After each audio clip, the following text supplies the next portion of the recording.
and are just some of the words that you may hear in today's podcast. Enjoy. I still haven't eaten, Georgios. I'm in serious danger of passing out. It's been like 6 weeks. How can people help me eat? Well, they can go to our website, infoperfected.com, and locate our conveniently placed donate button, which allows them to send money to us. Well, I think I'm thinking about sort of, dyeing my hair. We're probably going to spend money on that. It's food. All I need is food.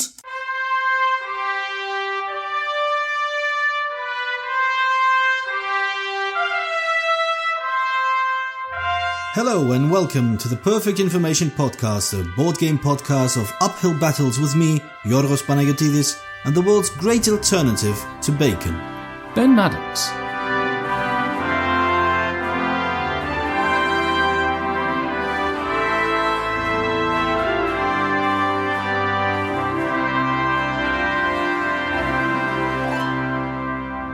Well, back again, Georgios. I've just got back from holiday after cycling through Europe. I feel very refreshed and 1960s. Yeah, you look 1960s as well, with hair all grown to almost 4 inches. That's right. Back here again in the Perfect Information Towers. I notice you availed yourself to paint the walls and remove any traces of me ever having been here. I wouldn't put not any traces. You're actually still here, but apart from that, yes, I did, yeah. Yeah, but I came in and Joshua. Right. At the door. Oh, was like, Mr. P said, you're not allowed in. And I said, who's Mr. P? He said, Mr. P says no.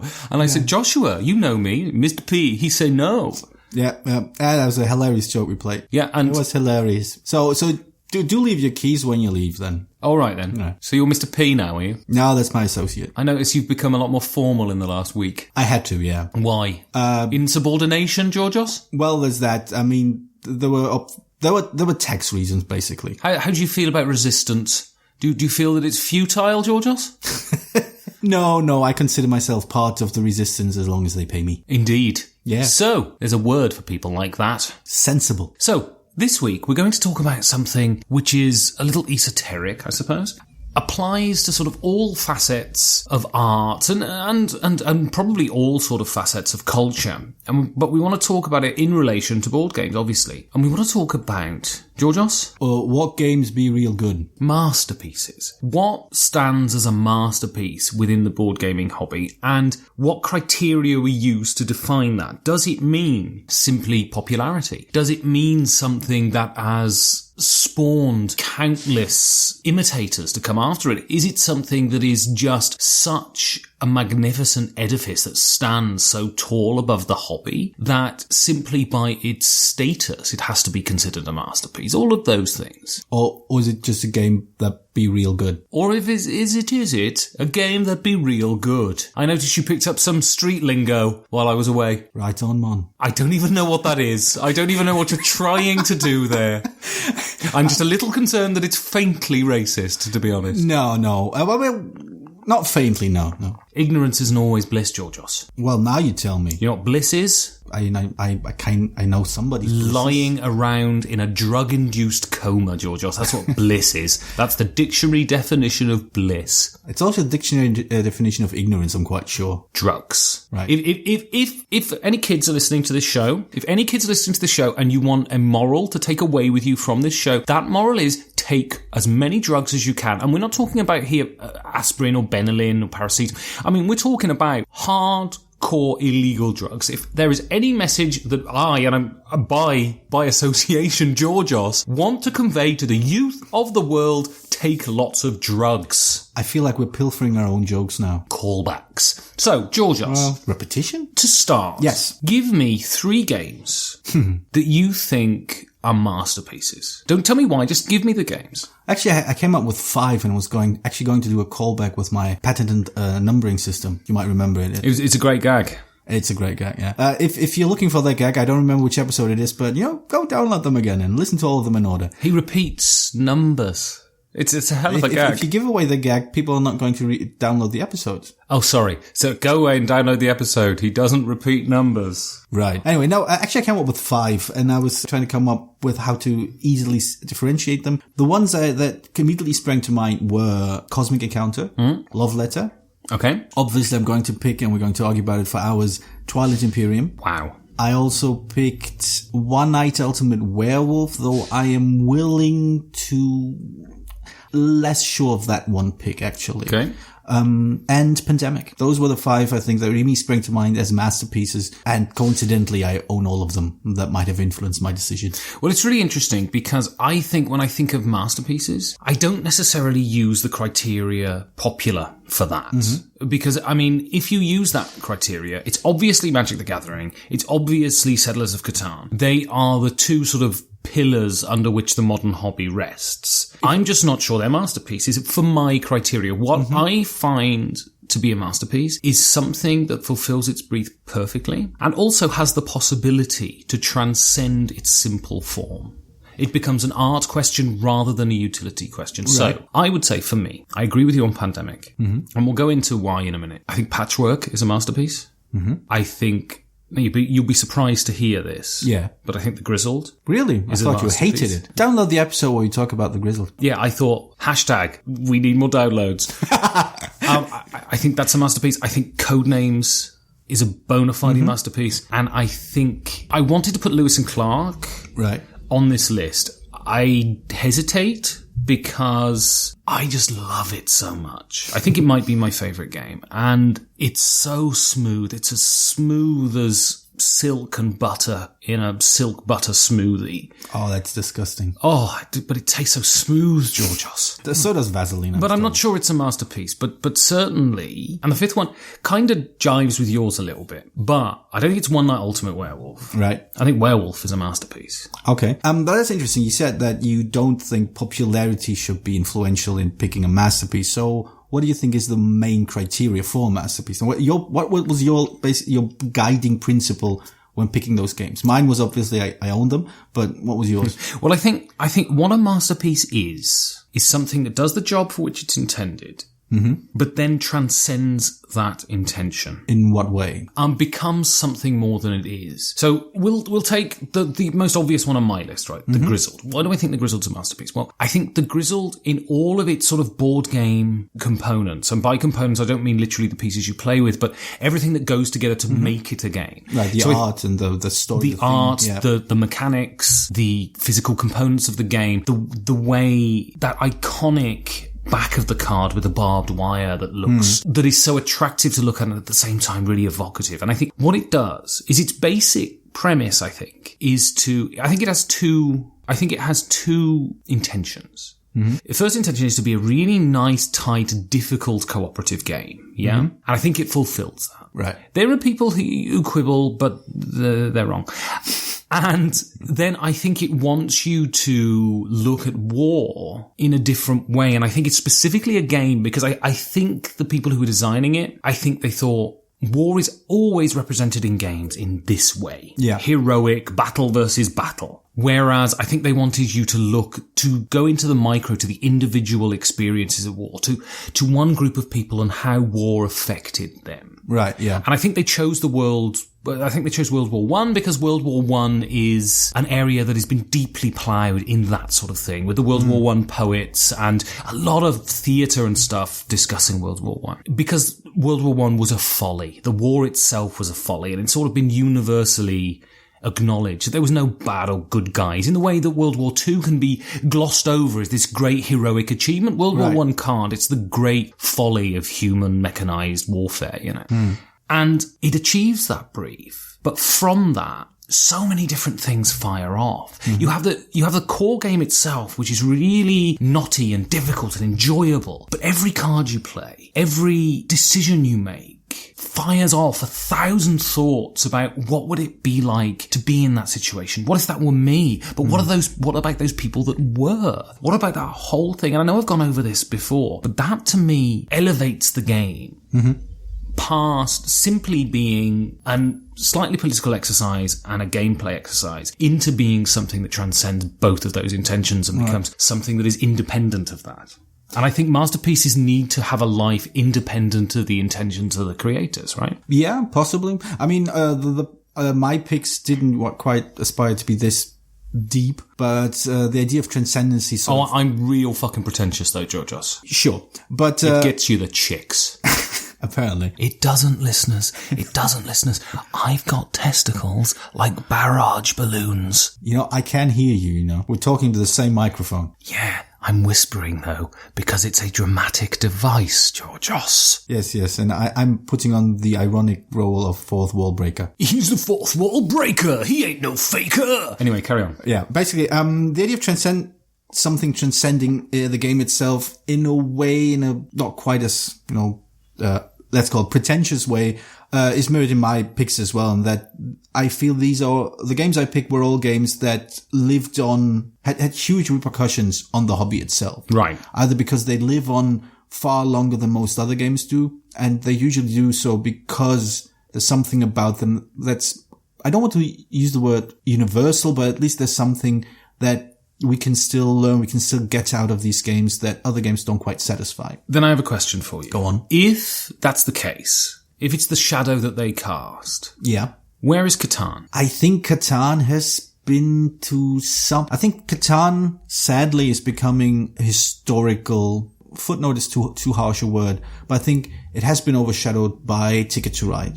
Just simply from the sales figures, from the way it has become the go-to game. Then I have another question for you. Yes. Where is Ticket to Ride? I don't like Ticket to Ride enough to include it in that list, to be perfectly honest. Well, this is interesting. I would be willing to argue that if somebody else were to pick Masterpiece and they would pick Ticket to Ride, I would go, I can see why. I personally wouldn't pick it because even though there's a lot of things I like about the game, I don't like it enough to care to put it on any kind of list. Well, this is the beauty of art, isn't it? Because we can sort of have criteria with which we set, but it's subjective. It's fundamentally part of saying, I think this is a masterpiece, is saying, because I really love it too. You know? I mean, you can't separate those two in any way or anything at all. But I think if you were to ask me for 10 games or 15 games, I'm very certain I would have put Ticket to Ride on the list. But if I picked 5, and the 5 I picked are the ones that I feel most passionate about, and though I can see from the preferences I know I have, and my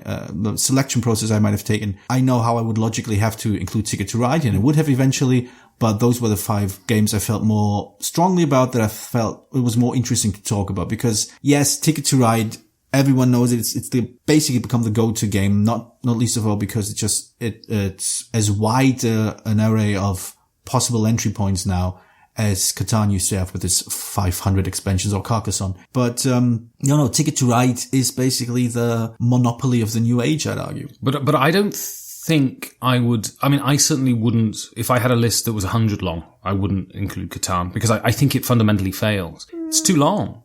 It's too long, so it can't be a masterpiece because it fails as a game. It's flawed. Masterpieces have this element of not being flawed now, that they fulfill the criteria that you have to fulfill to be a masterpiece. It has been replaced. I mean, if you were to ask me 10 years ago, tell me a bunch of games that are masterpieces, I would have mentioned Catan because at that time, it was unparalleled in what it did, or how well it did and how many people it reached. Now, things have changed. Game designs have developed, have become more intricate and also more refined. And by now, I think Settlers of Catan, as much as I can appreciate it, even if I never loved it, I can recognize that it's still good. It still has its fans, but it does not have the same status as it did 10 years ago. Well, that's interesting, isn't it? Because we were talking before the show, which is amazing because, what you don't know, listeners, is basically I rock up to Perfect Information Towers. Georgios has rented out the bottom 4 floors. He's like a slum landlord now. So I have to go through like this Terry Gilliam-esque nightmare to get up to the offices. And you still manage it somehow. I'm actually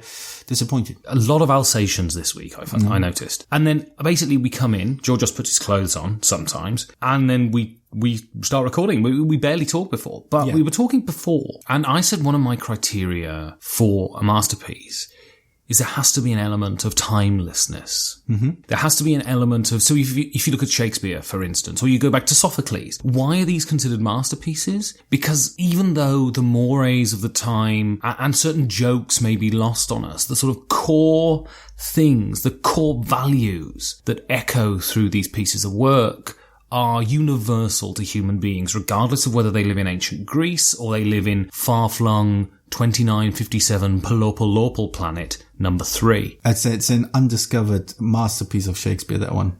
It's really good. It's the extra actor to Tempest, isn't it? Tetris, that's right. The extra actor Tetris that he didn't include. You know, that sort of universality. And that part of being universal is being timeless now. Do you think any of the games on your list, within, you know, obviously within reason, have a timeless quality to them? The people, I mean, okay, let's say 50 years. I have to actually disagree earlier than that. I mean, I'll happily answer your question, but I will add the caveat that I don't think timelessness works quite that well, especially with things that are based on, like I said, opinion. Opinions change, people change, cultures change, values change, and as such, by definition, no piece of art can be actually timeless. We can carry on certain values. We can carry on, we can continuously keep alive certain opinions about things, but they're all transient at the end. But I don't think what's discussed in Oedipus Rex is transient, is it? I think, I mean, I have no issue with people wanting to shag their mothers, you know what I mean? See, and that already shows you that, the tragedy is lost on you. Indeed. There you go. I thought it was a rampant sex comedy, personally. I thought it was hilarious. Especially when he's pretending to be blind at the end and banging into stuff. Yeah. It was classic. Yeah. Classic slapstick. Quite. So that's sad. So if we accept the idea that yes, timelessness is possible, I think, yeah, to some extent, these games have a timeless quality about them until they're replaced by something that's even more timeless. Again, I think I was very much focused on the hobby itself, on the art and the if you want to be somewhat pretentious, the values of board games, what they promote, what they implied worldview that's carried within them, and how we deal with it, and how we sort of unfold it at the gaming table. Just looking from that lens, those were the games I picked, and those I think exemplified a lot of these ideas, and then they sort of laid them open as to how we think about games and what we use them for. I think we should be clear, though. These aren't our favourite games, right? Necessarily. Not necessarily, no. Well, 2 of them I really, really like. And if I were hard-pressed, I might call them my favourites. But I hesitate to call any game my favourite for some reason. I keep trying and I go, I don't know. I think I like a lot of the things about it. And sometimes when it works, I love the experience. But I never go, right, this is a game I really, really love and I'm going to play whenever I can. So at some point in the last couple of years, that ability to really love a game without reservations sort of disappeared. Okay, so let's go to one that we both agree on. Yes. Pandemic. Quite. Justify to me why you think Pandemic is a masterpiece. Well, let's talk about its impact first, which I think plays a big role. I mean, that's not a criteria for me, but for you it was one for me because I think it changed fundamentally what we think about the hobby. By popularizing the cooperative genre, there were co-op games before, but they were never as huge a hit as Pandemic was. Can I just say one thing, and then I'll let you talk. I think masterpieces often do shift the perspective of something, right, but they needn't necessarily to be a masterpiece. Oh yeah, I agree. You know what I mean? But often because they're so good, they change exactly. I think the dialogue. I think this is basically the angle at which I went at the topic. So Pandemic is, in my opinion, a masterpiece because it fundamentally shifted our understanding, very much mine. I think a lot of people's understanding of board games as a purely competitive endeavor into a cooperative endeavor. It is possible to work together and not just have one winner at the end. Now, I just want to caveat here before people say something. Yes, we know there were cooperative games before Pandemic. Yes. Of course there were, but I agree with you. This is the one that brought it really to the fore and made people go, and I don't think it was Lord of the Rings either. I think it was this one. Yeah, definitely. And that's the second reason why I think it's a masterpiece, because the rules are so kind of polished, but they're approachable, even though nowadays we have even simpler games that are really quite deep. At the time, Pandemic was a very, very easy to play, easy to understand game that you could immediately understand how things relate to one another, how threats become more present, how the the game sort of gives you these objectives to fulfill without spelling them out. Like, oh, we have like 3 cubes in Mumbai. We need to deal with this before it becomes an outbreak. All these things, they are very, very clear. They're not obfuscated in any way. The game doesn't hide any information from you that you need to make a good decision. You're always taking risks, of course, because you don't know which city is going to get infected next. That's a calculated risk you can take. And the way that the game sort of creates a new way of how we deal with board games, the way it popularized a genre that was very, very underrepresented before, and the way it did so with rules that were approachable, easily understandable, even by people who do not often play board games, I think made it a masterpiece, because there's almost nothing in this game that isn't polished, that isn't clever, that isn't there. There's little to no fat in the rules in this game. Board games, even though in the last few years they've been trying to overlay it with Chrome and flavor text and story, board games are a stripped back form of narrative storytelling. Oh yes. They are the book to the film. In that sense, you don't have the music, you don't have the sound effects, you have the basic core structure of what it is, and that's how they convey their story. Pandemic is an absolute perfect fusion of design and narrative arc. It has one or two things. Every component part of that game is a beautifully oiled machine. Every lever you pull affects something else. And this is literally a piece of paper with a map of the world on it and some cards with the names of cities. That's essentially what Pandemic is. And everything you do tells this lavish, beautiful story, and it's plotted perfectly when it starts off. It's slow and easy, and you think this is, ooh, and then you have a moment where it spikes, and you're like, oh shit, and you have to gather all your resources together and really channel in and see what you can do, and then you get rid of that, and you go through that crisis moment, and you think, okay, now we're back on an even keel, but you have the previous memory of what happened, so you're never quite at that confidence level that you were at the beginning, and then suddenly it can just spiral out of control, and sometimes you can lose and it's fatal, but sometimes you can grab that victory from the jaws of defeat and it feels exhilarating and glorious, and Pandemic does that again, transcends what it is. It comes and it transcends what it is. And there is one thing that Matt Leacock did in that game which I think is the single best mechanic in a board game that's ever been done, and that is when the outbreak comes out. You shuffle the epidemic. You shuffle all the previous cards and you put them back on top of the deck. That increases the tension tenfold, because you know if Saudi Arabia goes off now, we're fucking dead. And you don't know, it could be one of 5 cards, 10 cards, but it's never going to be more than that. And you know at any turn Saudi Arabia could come and fuck you, and that is absolutely spectacular. And it works, in addition to that, it also works brilliantly as a game mechanic, because it gives you a good idea of threats. Like I said earlier, it gives you there's a threat coming. We don't know exactly when it's coming, but we know we have to wait for it. We can sort of manage our hand. We can sort of guess. We can count. It becomes, as the game progresses, this threat becomes clearer and clearer, and it gives you an even bigger motivation to deal with it. And I think this is just a brilliant way of sucking people and making them invested, because they know exactly there's something coming and they need to deal with it as soon as they can. And not only is Pandemic a masterpiece, but there is not, and I'm willing to go out on a limb here, and you can come on the Guild and you can vociferously disagree with me if you wish, there has not been one co-op game that has come out since that comes close. It is still, I'm not talking about Pandemic Legacy here, I'm talking about Pandemic-based game. It is still the best cooperative game that has ever been designed. Hands down. I think it's definitely, like I said, the most approachable. I think every other cooperative game that sort of follows the same mold is just a variation on the same idea, and it might personally appeal to a segment of gamerdom, but I think you're right. I think the common denominator is still Pandemic basic game. Do I prefer the Grizzled? Yes. But I was really into Wilfred Owen. I still am really into Wilfred Owen. I love World War I poetry. I do prefer the Grizzled. I think the story the Grizzled tells is more nuanced and deep and more emotionally arresting, but I think and you said it, you prevaricated and you shouldn't have prevaricated. There's not almost no fat in Pandemic. There is no fat on Pandemic. It is lean, perfect design. And maybe I haven't played the ironic thing, Pandemic, I've never played with any of the expansions. I played Pandemic Legacy, of course, and I don't know, but I assume probably the expansions added fat where it didn't need to be added. And it's just glorious. It's fabulous. And even though I don't play it as much as I used to, there is nothing about that game that is bad. And I think if there is one game on either of our lists that bona fidely, which is a word, you can stick LY on the front, on the back, on any side of anything. I think it's bona fidely a masterpiece. Bona fidelity? Bone-tastically?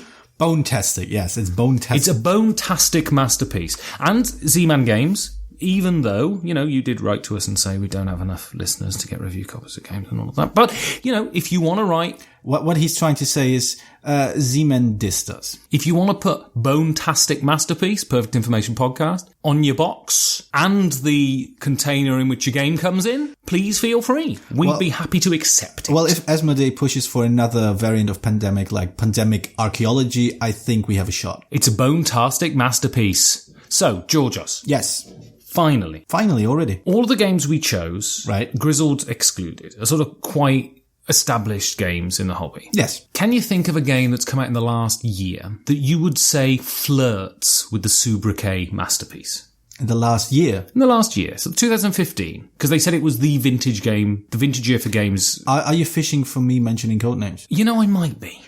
You didn't put it on your list. No, I didn't. Why? It fulfills all of your criteria, doesn't it? No. It's hugely popular. It's had a massive effect on the hobby in the short time that it's been there. I don't think it had. I don't think you can tell quite yet what the effect is. It might have been within the hobby, for sure. It's just a bit popular, yes. But I mean, if you look at something like Cosmic Encounter, you can see decades of designers being influenced by the variability, by the sudden reveals, by the surprises that Cosmic Encounter engenders. And this if you look at Love Letter, that basically was the spearhead of the entire microgame resurgence or appearance. It's also a fantastic game as well, which is important. I think it's still the best microgame out there. It might be, but yeah, all these things basically. I think you need more time to see the effect that Codenames has.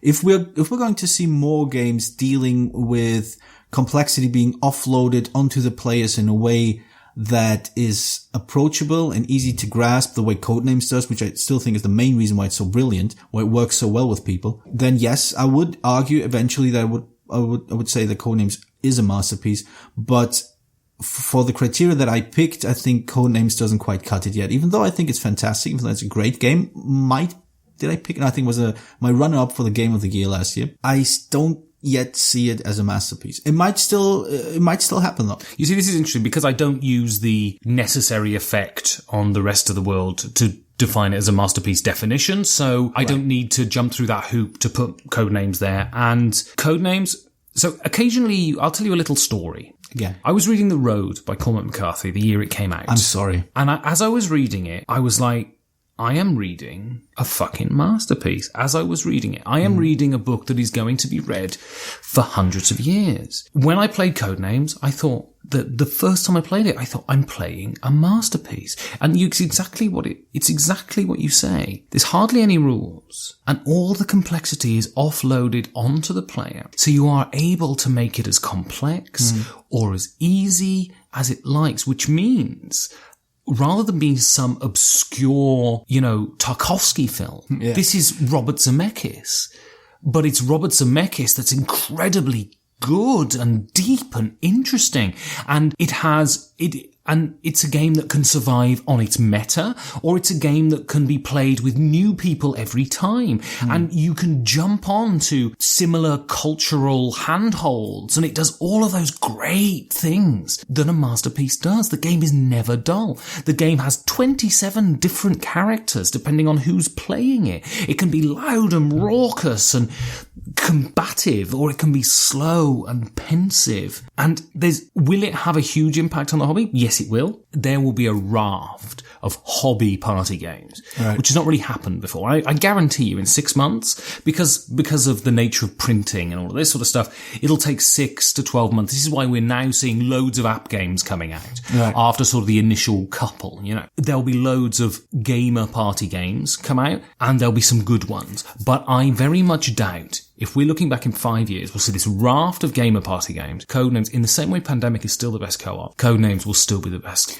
gamer party. That might be. I'm not quite sure we'll see such a wave of party games, because I think, like I said, the influential part was this design that managed to give the players the keys and the tools to unlock the entire game, the depth of the game, the complexity of the game, and everything that comes with it. I think what I'm going to be now very, very arrogant, lesser designers will see in Codenames, and the success of Codenames is, word games. I'm going to publish a word game now. It'll have this rule and that rule, and then I'll make a buttload of money. And I think I can imagine a bunch of party games in this type being released, and I think they will never even remotely even be in the same stratosphere as Codenames, which I think nothing, if this is the road that designers are going to take with this game, with the effect this game has, then I think its effect will evaporate, because that's not what's appealing about Codenames. It's not the fact that it's a word game, it's not the fact that it's a party game, even though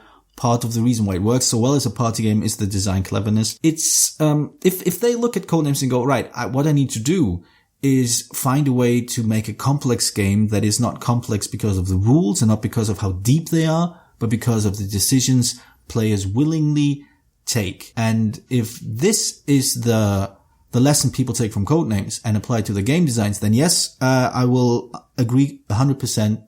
It is fully a masterpiece. It has a huge impact on the hobby.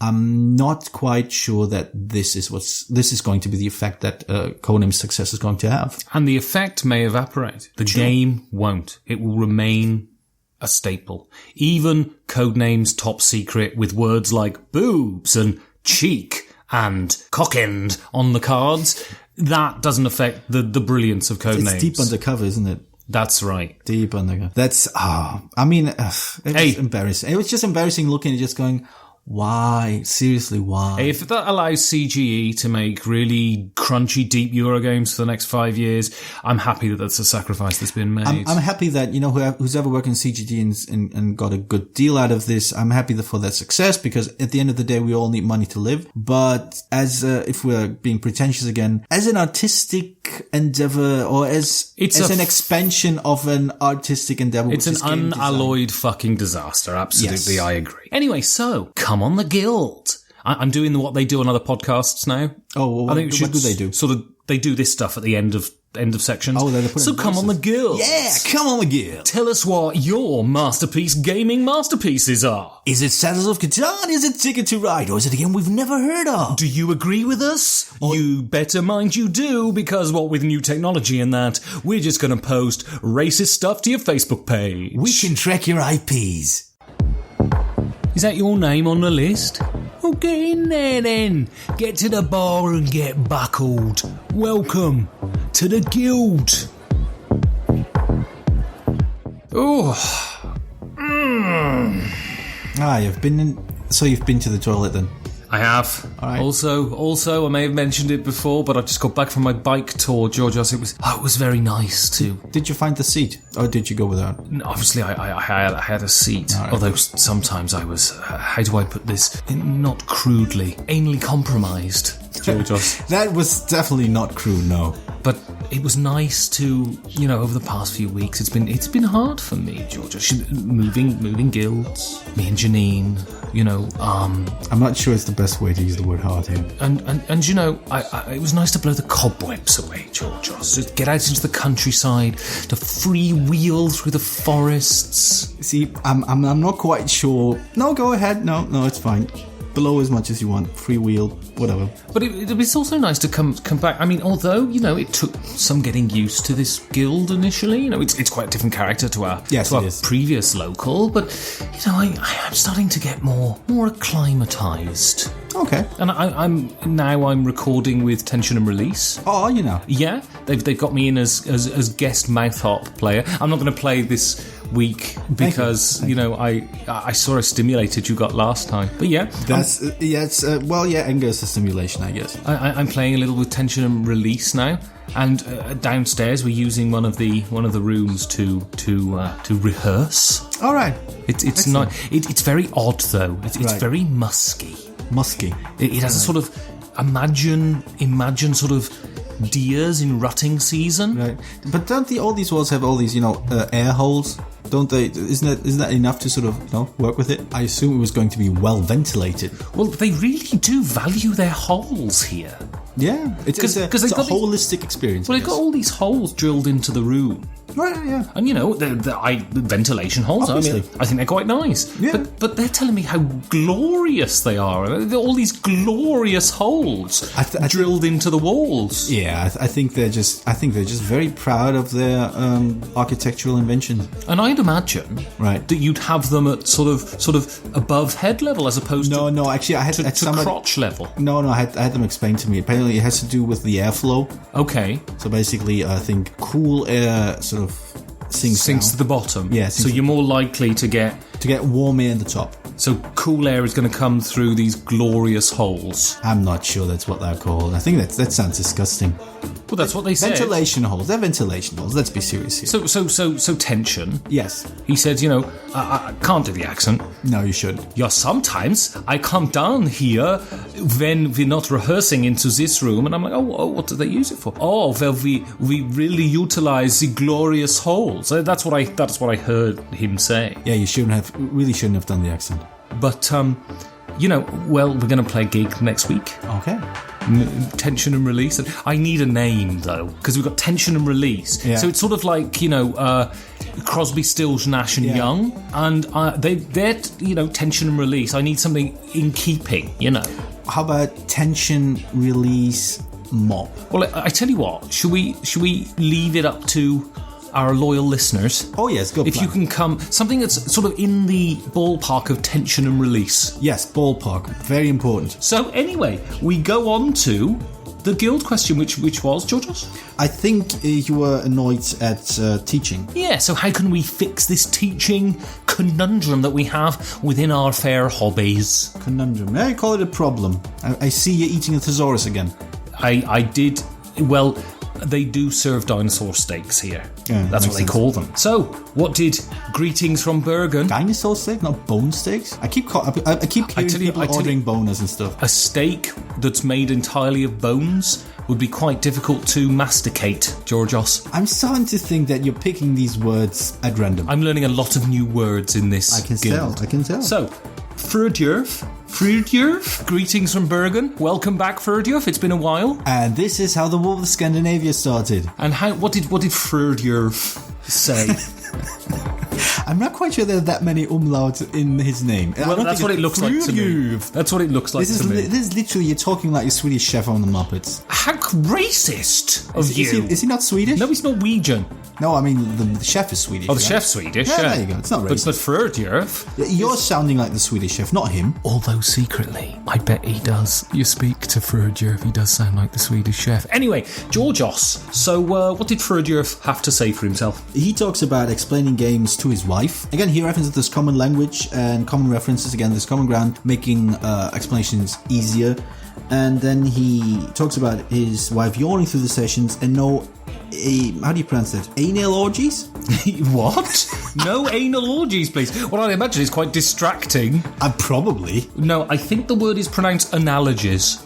No, it doesn't sound like a word. I know these four words. It's called anal orgies. So he's written, yes. It's done swiftly and in a common language with common references, and always accompanied with my wife yawning through the session, no analogies. please. I don't think that's a word. He's worried that we're going to make, because he's used the word session, about a joke about his sexual prowess. I see. And I was going to make a joke about his sexual prowess, and then you jumped straight forward into anal orgies, Georgios. It's what I do. We don't like to disappoint here on the Perfect Information podcast. Okay, so let's move on to eminent British game designer and potty mouth of the year for the last 5 years running, yes, Anthony Boydell. What did he have to say? A lot of things. He talks about taking a leaf from the RPG world, have a proper scene-setting paragraph to be read by the explainer, which I'm not sure I agree with, actually. No? No, I think the idea... I mean, with RPGs it's different because setting the scene has a much more game-relevant function. I never read the box text anyway when I'm DMing because I'm a better writer than the people who write the bloody things in the books. So I never read the box text. So where it says, there is a long, winding staircase that descends into a dungeon populated by the distant screams of those being tortured, I say, you go down the bloody stairs, there's loads of bloody naked ladies there with them That's tits because out. you're doing it wrong. You're supposed to say, you go down the stairs, you go do 1 step, 2 step, 3 step, We're going to get sued, stop there. Shit. After 8 seconds of ripping shit off, you then have to pay. So stop it. Right, fine. All right, no, I think generally, I think the idea behind it, I'm not opposed to the idea of sort of setting the scene, giving people an idea of the theme of how it's supposed to hang together, but having an actual paragraph, even in-game, in-setting paragraph, I don't know. I think it would just... Nobody's going to listen to it the same way that, most people don't really pay attention, like you do, to theme in a game unless it emerges more or less naturally as you play. But having to listen to a text that sort of tells you about the history, and, I mentioned it earlier, Twilight Imperium, I find it hilarious that there are 4 pages of fluff text in the rule book, which is such a complete and utter waste. Yeah, nobody really cares. But I mean, if you're really deeply invested in nerd stuff, yes, you will get excited about these things, but most players aren't that deep into nerd culture and they'll just look for the rules, they'll try to understand, and if that paragraph helps you understand how the rules make sense, then yes, I'm all for it. If the only purpose is to have people talk about the distant land of Farawaya and King Magnanimous and he was a real dickhead though, and his pretty princess Agliona, then no, you shouldn't do that. It's a waste. So what else did he say? A gamer-centric elevator pitch to help ground the players. Again, yeah, I don't think it's as helpful as he might expect, actually, because I don't think it really... Again, it's shorthand for people who are already familiar with the hobby or familiar enough with the hobby. Like, it's a deck builder with worker placement elements and a hidden roll mechanic. But again, it doesn't really so much help as sort of I don't know. Well, let people know what they're in for, but I don't think it helps them learn the game. No, it doesn't really. No. But I do agree. Yes. With number C. Number C. Well, we need players to watch how-to videos before and most. So yes. I love that when they've come and they said, "Oh, I watched the video on how to do it," because then one, they help you with the explanation, right? Because most people are cleverer than me, so they retain information better. Because I'm constantly thinking about ways to try and get a woman to kiss me. Oh, really? Well, you're setting your sights very high then. I know. I mean, ludicrous. I know. I mean, looking at me. I am. Yes, I'm forced to. But also, it really helps with the flow of the thing. You can get into the game quicker. So I would say, all you people out there that are listening, Frudjur's wife, for instance, watch the videos first. Well, I think the great advantage of watching a video first is. I think it's something that other commenters in this thread posted as well, is it takes the pressure off of the person explaining it, which is sometimes all you need to have them not be as tense and as excited, I guess, about explaining the game, because they can go, all right, I can rely on the fact that people know the rough outline, even the detailed outline of how to play this game. I'm just reiterating certain things that are important and sort of getting their attention to the table. Because there's this assumption, and we didn't mention it last time, there's this assumption that, one person teaches the game and the rest of the people play. One person's doing 33% more work than the rest of them. It's a communal act, people. Do your bit. Do your bit, people. Get together. Again, ain't Try to love one another right now. See, Frijov, I read you right. And number D. Number D, something about shut the fuckington hole up. He says, like that. shut the fuckington hall up while one is explaining. We shouldn't talk over each other is what we're trying to say, right? What? We're trying to I'm trying to do what? Try not to talk. Yeah, okay, I agree. We shouldn't talk over one another. I think it's ludicrous when people are talking over one another. It's insane to talk about, even as you're explaining things. Gags people. We work really hard on this game. I mean, all night we were writing this, and we finally decided on a tone, and then, I had to go off script. I'm sorry. So, yeah, I agree. When someone's explaining, shut the fuckington hall up. Shut the fuckington hall up. Yeah, take a key and shut it. Basically, I was lucky enough that for the most part, the people I play games with are friendly. No, what's the word? What's the opposite of hostile? Polite. Polite enough to not interrupt me, and if they do, to actually have a relevant question for the most part. I think newcomers to the game, to the group, still tend to do the one thing that really annoys me about rules explanations. Asking about a very, very obscure edge case that's only hypothetically possible, and even then coming up with hypothetical situations where certain rule might be applied differently with no actual relation to what we're actually doing, and that drives me up the wall. Yeah, so it's very important that you don't talk over one another. Oh, go fuck yourself! Did I tell you that Janine left me? Anyway, so we'll move on to, someone whose videos I've watched. I especially enjoyed his War of the Ring playthrough, Georgios. Really? I did. And he's a new contributor and someone Long John Silver's doing video game, board game videos. What the hell are you talking about? Oh, he's dead, yeah. How many drugs do you constantly consume? Why, they have these multicolored drinks here. I'm told. Free. That's true. Free to you from Jeffrey at the edge of the bar who looks at you with lascivious eyeballs. Lascivious is English for green, right? That's right, green eyeballs. So, from Ricardo Royal, from the Box of Delights channel. I think he needs to come on the guild and explain the wolf picture. I like the wolf picture. I just don't know what it means. But nevertheless, I especially liked his War of the Ring, and I especially liked his Pax Porfiriana video too. So get on YouTube's. Are you sure it isn't just like a panned out shot of a woman's private parts? No, it looks like a wolf to me. Last time I looked, women's private parts don't have menacing yellow eyes. I thought that was what vagizzling is about. I literally have no idea what you're talking about. You really are drunk. No, I'm quite sure that's a word. I mispronounced it. Apparently, some people like to put glittery and, ornaments on the private parts. Merkins are completely acceptable. No, it's actually it's glitter and crystals. Ooh, that's amazing. It's basically more fa-fa for your hoo-ha. So what did Ricky Royal go on to say, Georgia? He said, set the scene, then work backwards from the win condition, which I think is a fairly good starting point, like the win condition. Why are we doing this, and how do we get there? Which is, I'd like to think this is something you might have mentioned before in the last episode. So, basically he agrees with you. And answer any questions straight away. Don't say I'll cover that later. And that's, I think, something that I wasn't entirely sure about, and it's something that others commented on as well, because hard to tell. Because it all depends on how, let's say, competent as players people are at the game table. Well, I think someone goes on to say later that answer questions if they're relevant to what you're explaining at the time. Yes. Which I think is right. But I think any questions, it's like, so what you do is you move your person here and then you get this benefit. Do I get 4 or 5 points? Do you like cats or dogs? Because I like cats more than dogs. I'll cover that later. Nobody really needs to know because I got a cat and they're stuck in my face a bit, and so I said to her, I likes you more than I likes the dogs, and then a dog came round the house and he weed up the wall. What do you think of that? Look, I didn't answer the question last time I explained the game. I'm not going to answer it now. Cats or dogs? No. I'm not answering that. I'll kiss thee. No. Yeah, so that, for instance, that was another piece of improvised sketch comedy there. Yes, you can sort of tell why this why we're not comedians professionally.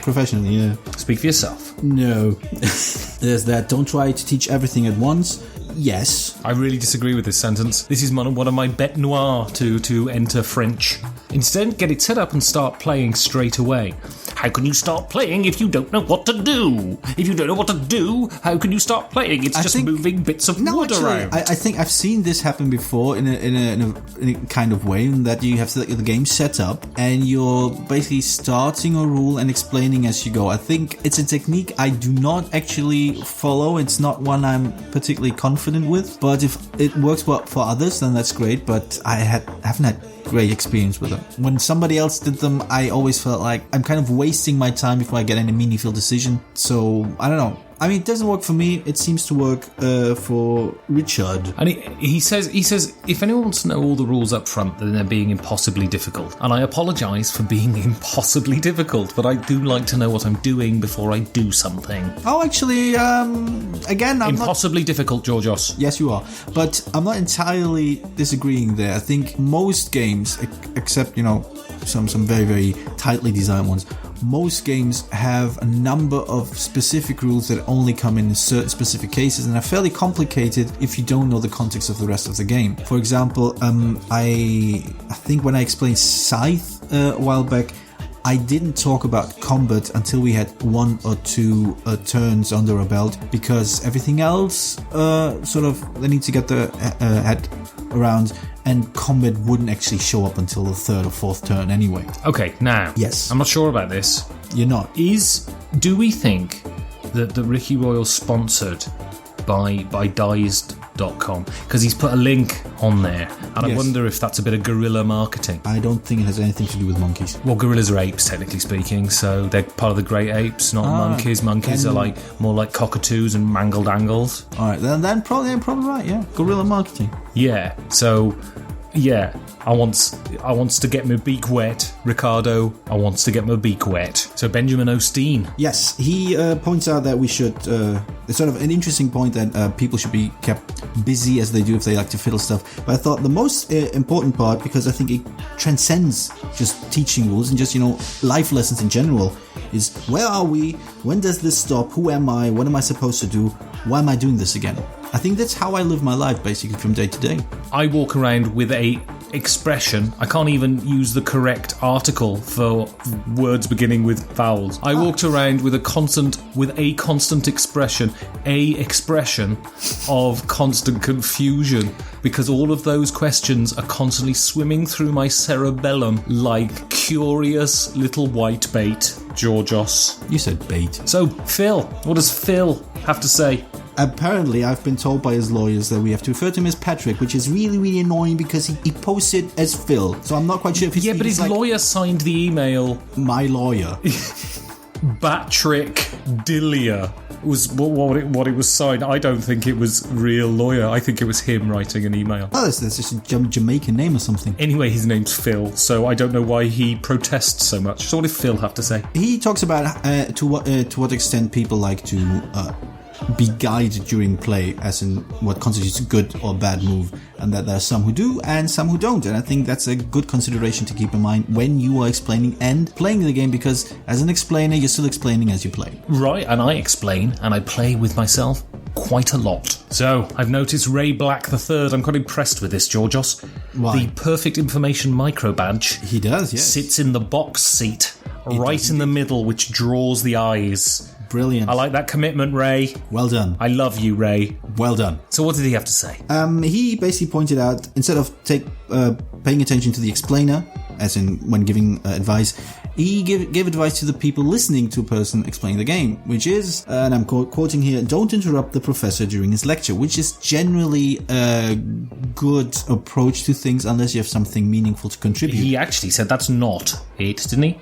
He said, yes. I never read beyond, the first, inverted commas. He said exactly the opposite. He said, please interrupt if you have questions about the game. Yeah, but he's wrong. Not about whether you like cats and or, delete as applicable, dogs. All right, the biggest liar in board gaming, Georgios. The man who walks around with an orange constantly in his hand, claiming it's a giant kumquat. What did he have to say? Have we ruled out that this is not actually Donald Trump in disguise? It could be. It could be. Giant kumquat, are you Donald Trump? If so, please stop. Are you the founder of Giant Kumquat? you're like the founder of Giant Kumquat. He's MVP for Giant Kumquat. That joke is going to have absolutely no relevance in 2 weeks' time. What did he have to say? Excellent. He made a very good observation that show the other players that they actually might enjoy playing it if they go through the rule explanation, which I'm going to translate into somehow transport how and why this will be fun. It's an easily overlooked little detail, but I've seen a lot of people just kind of work their way through rules explanations and never talking about where something is fun, why something is fun, or if it will be fun. Even if you don't know the game, at least, show your enthusiasm, because enthusiasm is infections. Enthusiasm are infections. Yes, enthusiasm is infectious. It really, really helps to just get everyone on the same page and just try to have a good time, as opposed to try to do the best possible move they can and just bring everybody down. Alright, so we go on now to the biggest star we have on the guild, Damon Albarn of Blur fame. Ah, yes. He did Boys and Girls, he did Charming Man, and he did... Charmless, actually. Charming Man was the Smiths, and I went to say that he riffed on the Smiths by saying Charmless Man, and then also they released the Magic Whip, which I don't think anyone listened to. I know I certainly didn't. So what did Mr. Blur have to say? I think it's Mr. Albarn you'll find. Are they on a reunion tour or something? Anyway, he still finds time to post on our guild. It's quite impressive, actually. Amazing. He basically went on defending the rules explainer as a person who's just having as hard a time to explain the rules as other people are having getting them. The idea of have some respect for the person getting up there, speaking publicly in front of people, trying to lay out more or less complicated rules, and pay attention. People don't heckle. Apparently there are hecklers at board games. Hecklers in every realm of life, Georgios. When I walk down the street, nudie woody, a lot of people shout at me, "You disgust me. Turn your things away from my children," that sort of thing. Yes, I think hecklers is the correct term in that case, yeah.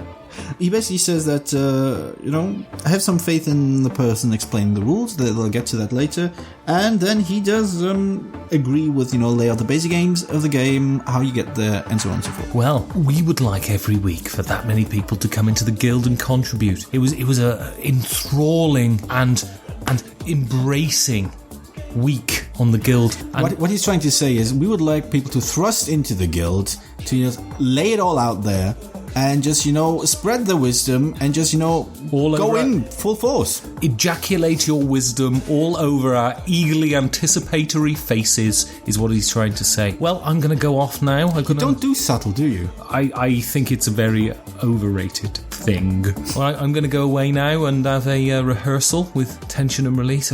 Now, this is quite secret. We shouldn't... They don't... Sloppy. Tension, release, and sloppy. That's not bad, although I think that Slappy, maybe? rather undersells me. But they don't like to release things about their music before. But I'm penning my first number with Tension and Release, and I'm hoping... Is it a number 2? It's a terrible joke. And I'm hoping that this song might win Janine back. It's a tender ballad at only 158 beats per minute, Georgios. It's quite beautiful. Good luck with that. I wouldn't bet everything on it. She's quite a fan of Tension and Release, I think. When they're at the bar, she's always like, "Oh, I love the music. Oh, I love the music. Tension and Release." No, I think that's the other barman. Well, I'm just going to go off and down to the room with the glorious holes and have another rummage with Tension and Release. So say goodnight, Georgios. I'll have another drink. Good night.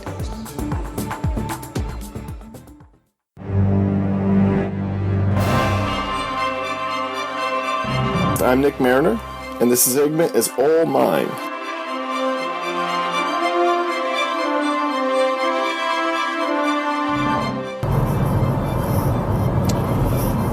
Hello, everyone.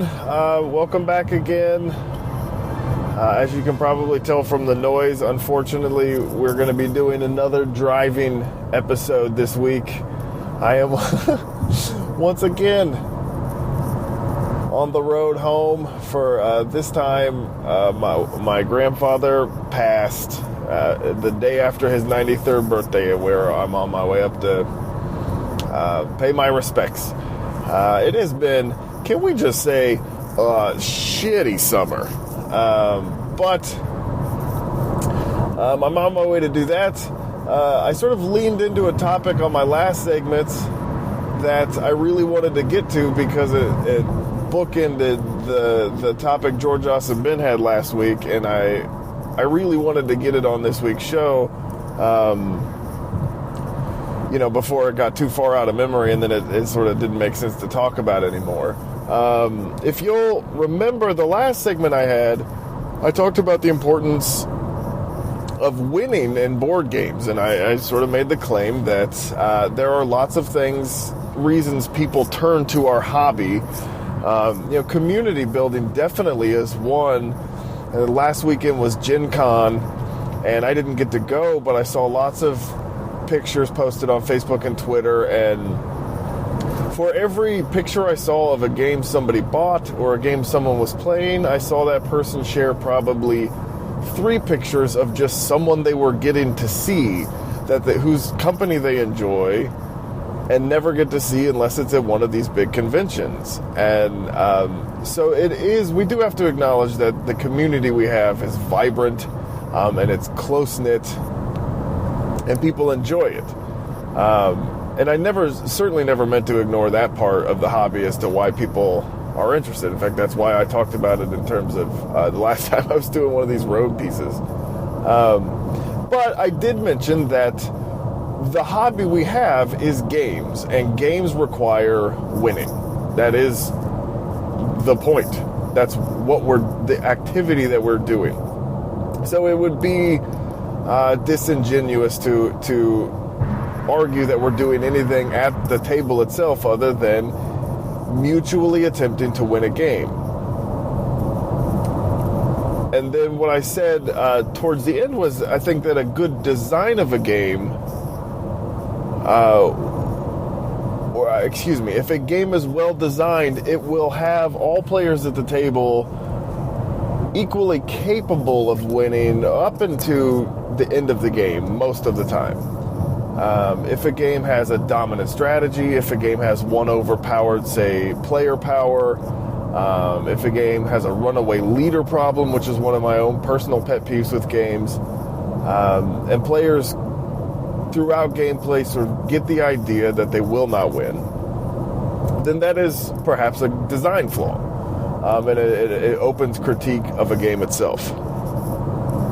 However, the last thing I said was that what I was going to talk about this week is that part of the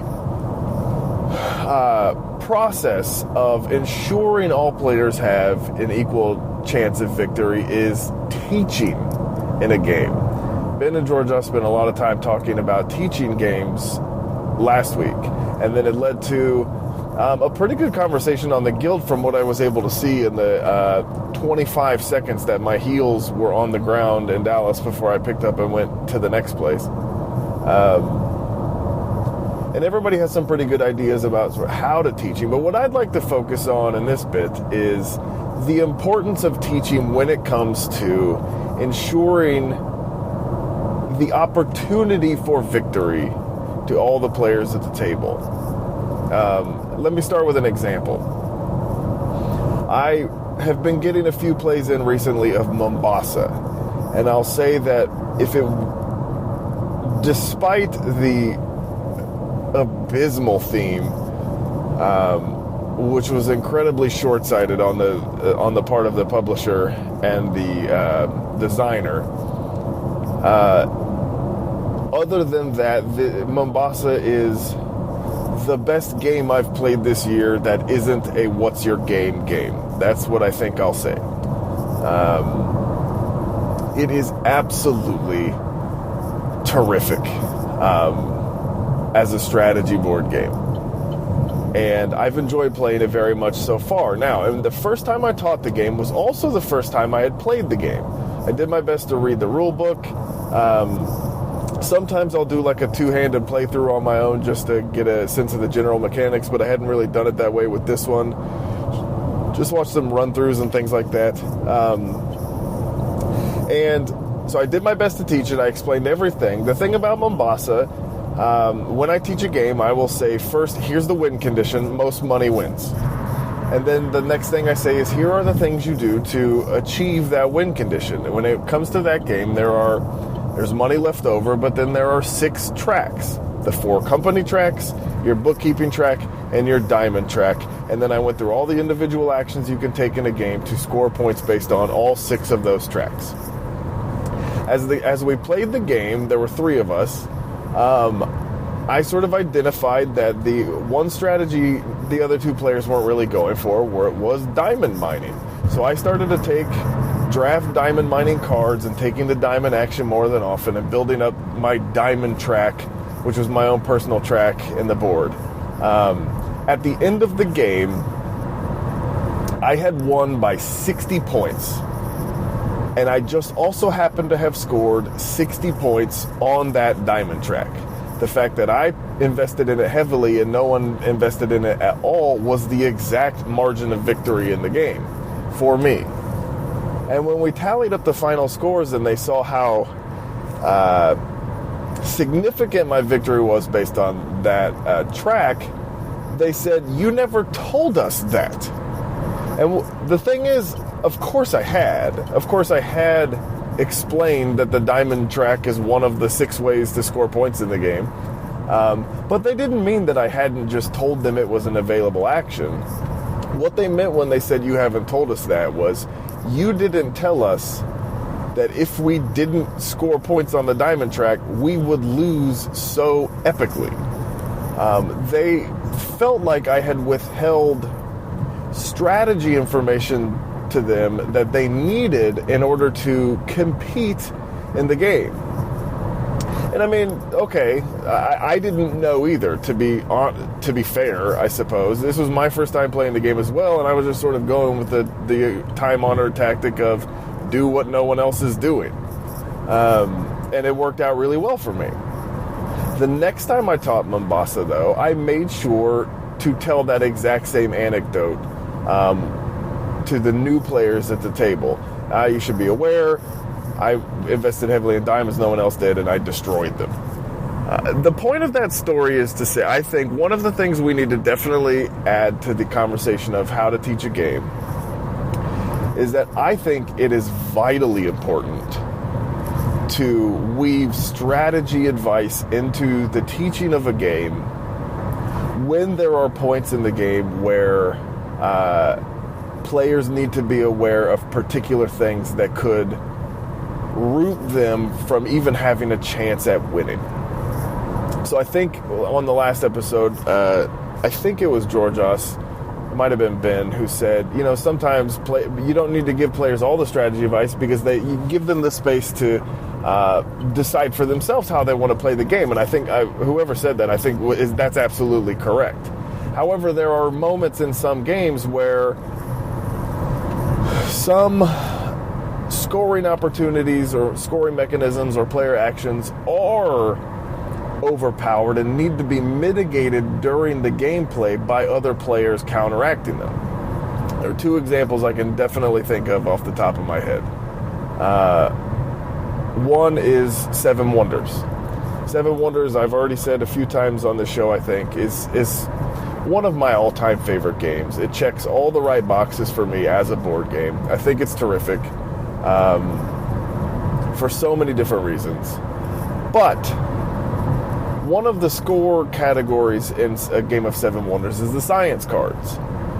And the science card scoring is essentially a set collection mechanism, but it's kind of confusing, where sets of different symbol scores one way, but sets of same symbol scores a completely different way that involves exponential math.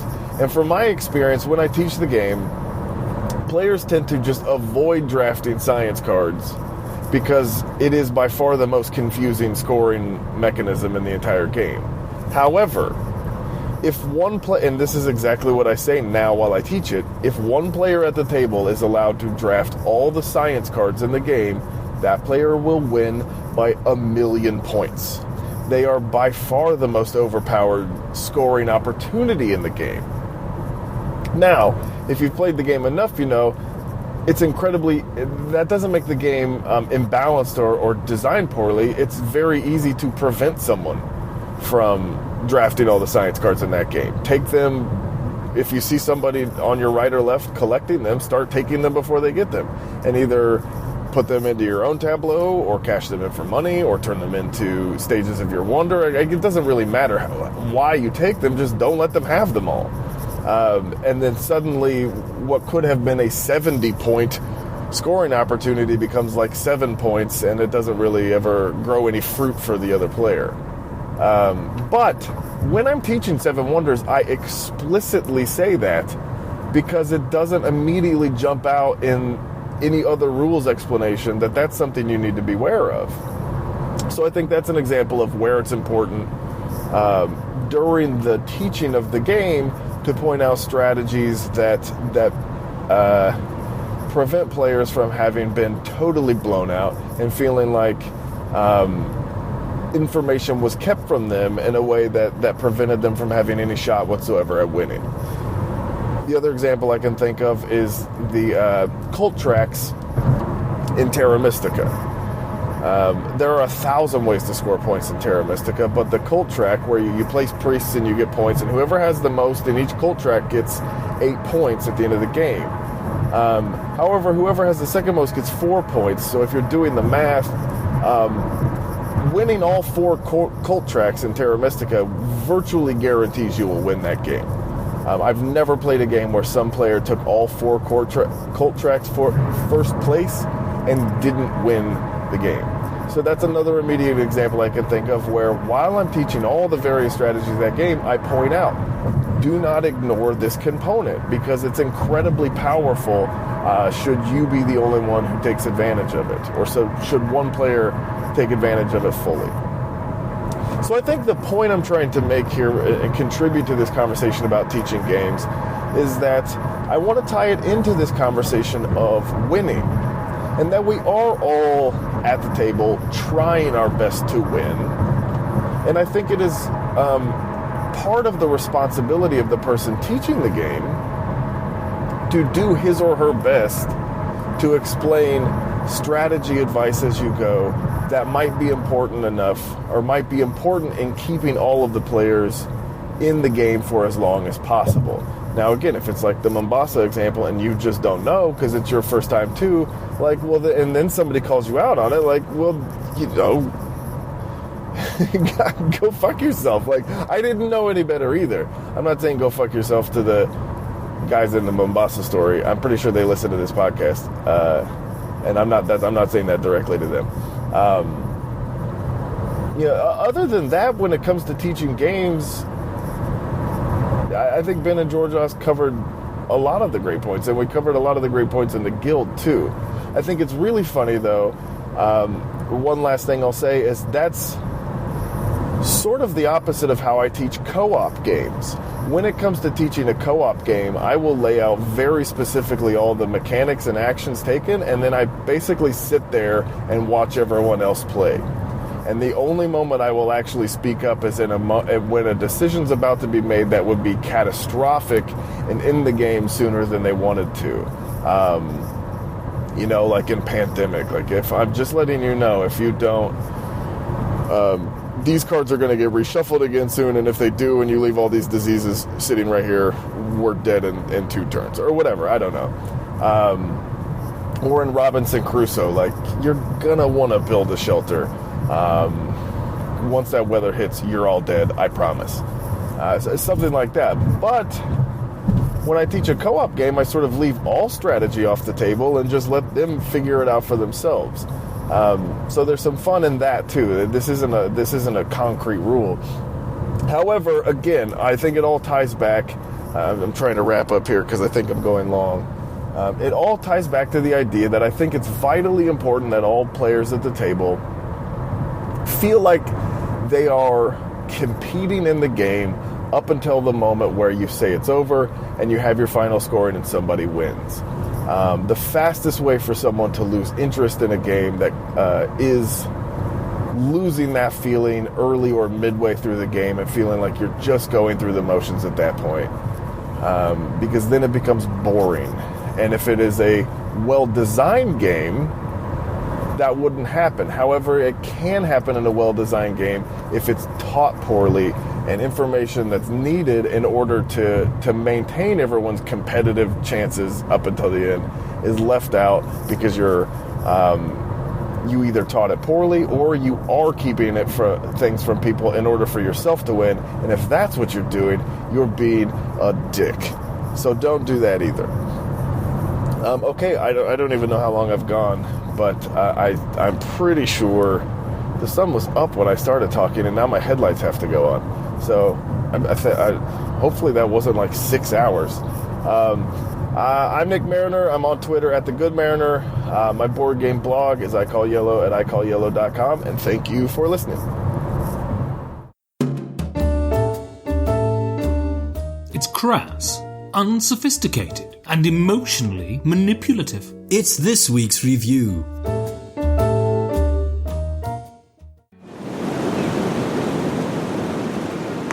Salutations, comrade.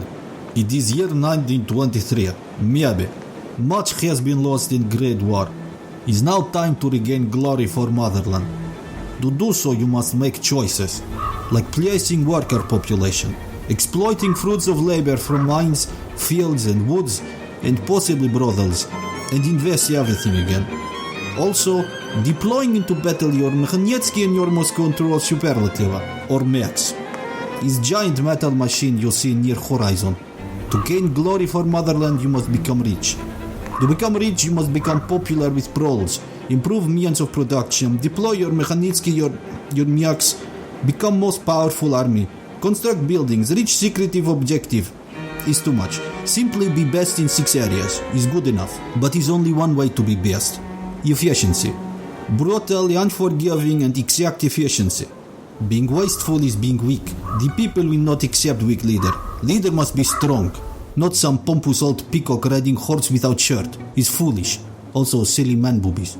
Who has most money will be winner. Will become all powerful leader of whatever name you will give this land under your rule. Maybe Free People of Crimea. I like sound of that. Or simply call it name of game. Scythe.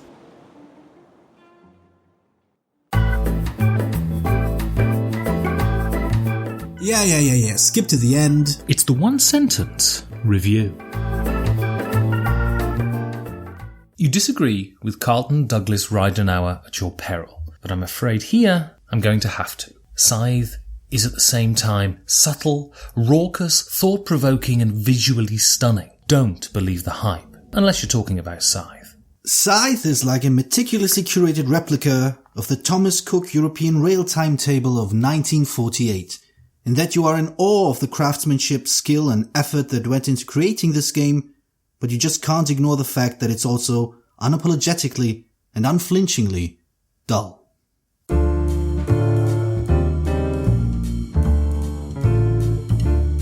Georgios? Ooh, what's that in the corner of the room?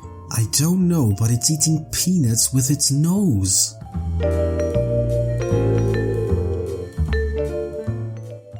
So, with some games, the elephant is quite small, difficult to find. Yes. I mean, relatively Despite speaking. being an elephant, Despite being an elephant. With some games, the elephants stand there proudly brandishing their rear ends at you, brazen within the middle of the room, Georgios. And here, Quite. I think, is this case. I would agree, yes. The elephant in the room. Does the hype kill a game? Is it actively to the detriment of a game? Yeah, I think it doesn't kill the game, but I do feel, and at least it's been my experience with this game, that it sets up unrealistic expectations. Game of anything that happens. The first game of Scythe usually is met with a certain deflation of your excitement of the game. At least the games I've played, everybody who's heard of the game before, the first time they played it, they went, huh.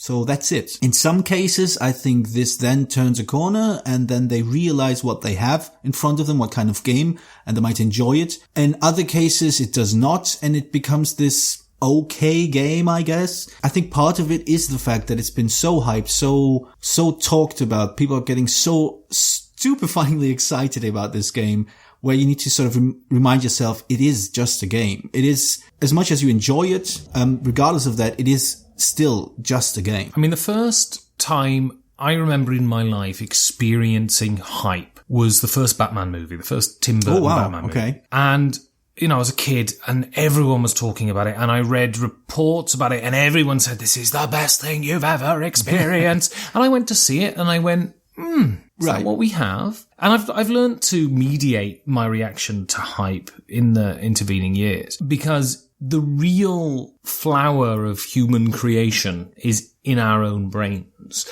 And so the thing we create is never going to be the thing in reality. I think Scythe, the first game of Scythe I played, I was underwhelmed. But I'm often underwhelmed with the first time I play games because you don't really crack the intricacies, how to play it. Subsequently, I found the game hugely rewarding. Now, absolutely, all disclaimers aside, I kickstarted it, I paid money. So there is a chance that I'm hoping to retrofit my enthusiasm onto the money I paid. And that's you always have to bear in mind when I'm talking about this game that that's an element of it. But still, I found I don't like talking about components here.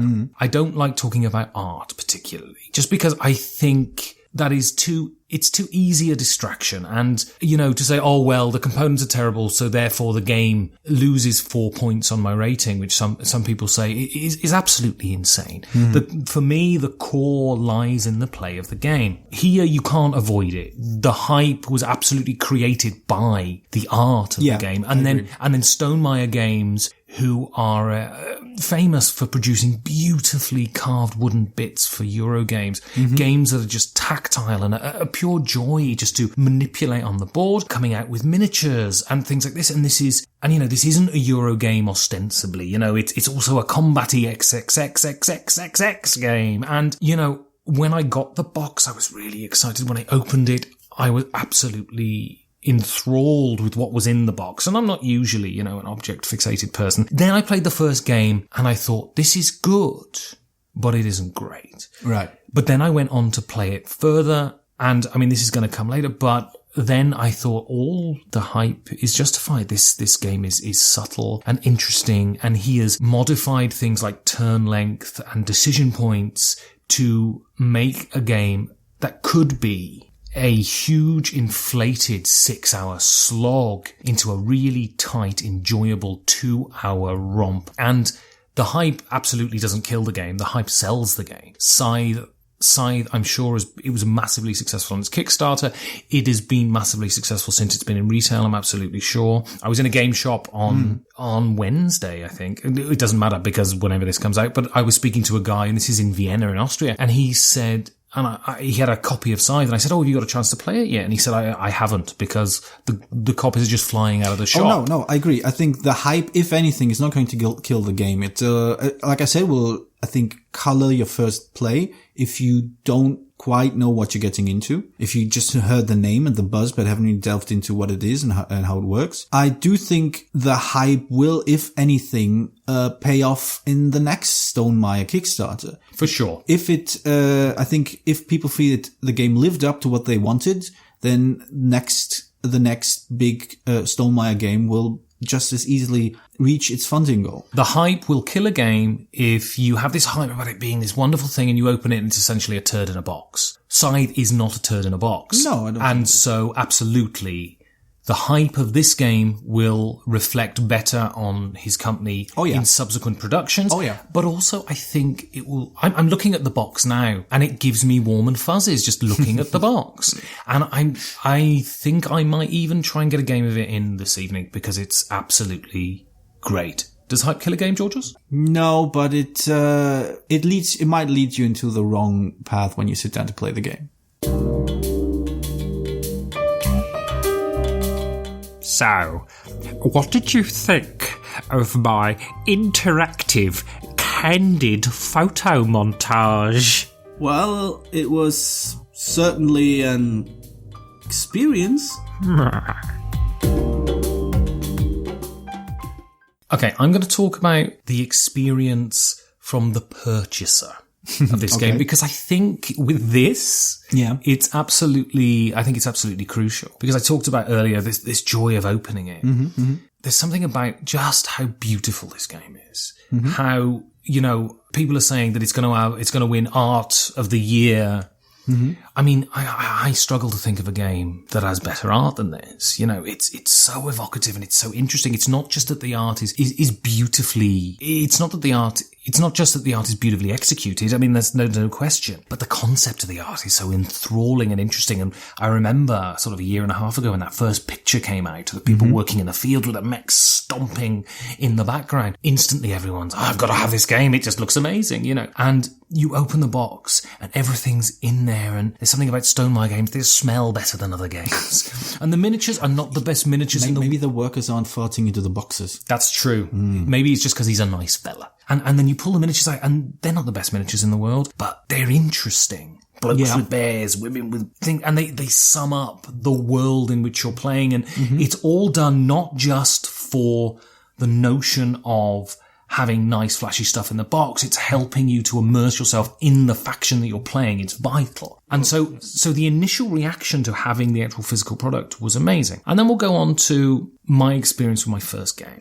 Right. Can I just add to that? A friend of mine backed this game as well, I believe. Or at least he had a copy and he lent it to me. There was one thing quite interesting about the setting and the background that he felt negatively impacted his experience of the game. And that he said the way that sort of Eastern Europe is depicted and sort of does reference a certain history, even if it's an alternate history, sort of evoked emotions and memories in him that were not pleasant. Basically, what he said was the way he has the history of Eastern Europe in his head is unpleasant. It's not pretty. It's quite dire in many cases. And this sort of evokes a polished version, a fantastical version, a sort of a nicer version, but it still looks like it. And there was some sort of, I guess, emotional disconnect. Even though I agree with him in that the art was very immersive, it immersed him, especially, and me to some extent, in a world that I didn't embrace, that I didn't love, that I didn't enjoy as much as in other games, because it, to me, at least, it was a very, not drab, melancholic at least, world. It was a world where, you know, people toil in the fields, where they work very hard, and they're huge killing machines, these mechs that, you know, apparently made for war, but they can travel with things as well. It's just nothing, there was nothing aspirational, exciting about the game setting that really drew me in. Even though I recognize the invocative art, and I do agree it's very nice looking, it's very, very fascinating to look at. It doesn't fill me with joy in any sense of the word, which I have to be honest is not a plus for me when playing a game. Well, I found it incredibly, it's that sort of grimdark future, except this is grimdark past. Right. Sort of world that I love to scrabble around in. I love the idea of the inherent corruption in the human spirit. Right. And that sort of bleaching the world and leaching out and diseasing everything. And, you know, the world war ends, and then we have just, you know, the fragmentary remnants of these civilizations fighting over the scraps. It sort of fits in on my sort of bad days with a sort of conception I have of the human spirit, and that enthralls me. I don't need my art to be positive. I don't need it to be aspirational always. I like it sometimes. I like sometimes a bit of nihilism in my muesli. You know what I mean? No, I agree. I think just in this case, I didn't have the reaction apparently a lot of other people have about this setting. So let's talk about playing the game itself. Yes. Because I think your experience, I played one game with you. Right. You played this subsequently without me, right? Yes. You cheat. It hurts. Yes. But so your first experience was sour. Now, correct me if I'm wrong, but your first experience seemed to me to be soured by the fact that you pursued the goals to the detriment of everything else. Yes. In your game. Yes, to some extent, yeah. And you found your goals contradictory and very difficult to achieve. And by the time you'd achieved the goals, you'd sacrifice everything to achieve the goals and could not do anything else. And you came kind of dead last, right? Well, not dead last. I think one person had 2 points more than me. Right. But yeah, fairly far in the end. And you found that, I mean, I was watching you during the game and you seemed to find it incredibly hindering and frustrating. And you didn't seem very happy. Yes, I wasn't very happy. It was demotivating, most of all. It was annoying that, I think, but this first experience also was mirrored in later experience in some ways, even though I played far differently later, in that if you play this game not optimally, let's call it that, not badly, just not optimally, you feel like this game is a slog. You always feel like, oh, I need 2 more steps to do this. I need 2 more steps to do that, instead of just going, oh, I do this, and then I do that, and then I do that. And it becomes frustrating. I was quite fascinated by this. I still feel that it's not the best approach to game design, or at least not game design, just game experience, in that if you do not make great choices, the game feels like being really, really slow. And that was really demotivating. It's also that I think 12, I don't know how many optional ways there are of placing stars, which 10. is 10. There are 10 ways of placing stars. If you place 6, the game ends. There is no clear way which one you should go first. Right. You can go with any one you want. I chose to go with the objectives because I just like objectives and it seemed interesting. It turned out that in the first game, going with the objectives I had was completely, the wrong road to take, because they were really crippling. Both of them sort of put restrictions on what I could or could not do, to such an extent that they kept me from pursuing 2 or 3 of the star placements. And the other thing is that it's something that you occasionally bring up, the idea of having so many options and none of them seem more appealing or easier than the other. Yeah. And I feel this is the case in Scythe as well, unless you've played it a bunch of times and know how to read the various things. But as you start going, it all seems kind of equidistant. Whether you want to deploy all your mechs, you need a bunch of turns to do that first. Whether you want to deploy all your people first, whether you want to do the objective, whether you want to do this or that. And it feels a bit like being lost in something of a swamp and just going, I don't know which way to turn. I agree with you entirely. My first experience of the game was suffering that issue where you can just do everything. Right. Right? And the point is, when you have a game that everyone's talking about and everyone says is great, and you've also paid money to own it, then you're more inclined to give it more of a chance, right? So I played the first time and I found it underwhelming and I didn't know what I was doing, and I really came out of it thinking it was fine. Then I played it a second time and I decided to focus on one thing. Right. And when I decided to do that, then the whole game unfolded in front of me. And it became that wonderful thing that I love about games, where you're thinking 3 or 4 moves ahead and you're looking into the future and you're planning this glorious future in which you're wonderfully successful, but you have the fantastic thing of having other people encroaching in on those plans and having to anticipate what they're going to do as well. And so my first experience was underwhelming. My second experience was deep and enjoyable, and I found this is a thing that happens with people in this game. Just let me add to that, because my second game, which I played with a different group, it starts similar to what you just described. I focused on one thing, the game unfolded, everything went swimmingly. I really just rushed past everyone in victory points because I knew what I was doing. I was doing this and I was doing that. Everything worked. And the thing that surprised me at the end of the game was that I didn't enjoy myself. I felt bored the whole time, because I felt like the game was almost, not quite, but almost playing itself, because the optimal choice seemed obvious. If you know what you're doing, you do this, and then you do that. You do this attack at this very moment to get this star to keep it fit together very, very nicely, and was impressed, but it did not create enjoyment. What it created was boredom. So what do you get if you mix together sexual frustration, hatred of the world, and congenital stomach problems? That's basically you. That's design. The thing I love about Stonemaier games is there seems to be a rigorousness of design. I think Viticulture is a masterpiece, and I didn't mention it in my last one, but I think it is. It's beautifully designed. All of the things interlock and result in this really beautifully oiled machine. Jamey Stegmaier is unapologetically, I think, he may disagree with this, but is unapologetically a Euro designer with Eurogames at heart. Yeah. I think he's someone who probably wouldn't say it, but I think he's someone who probably feels that Euro design is superior to Ameritrash design, and I certainly share that feeling. That I'm just projecting onto it. But, and with the design of Scythe, I think what he was trying to do was do a very Euro-heavy 4X game. Do you think, now regardless now of whether you like it or not, we'll come to that later, but do you think that design aim has been fulfilled? No.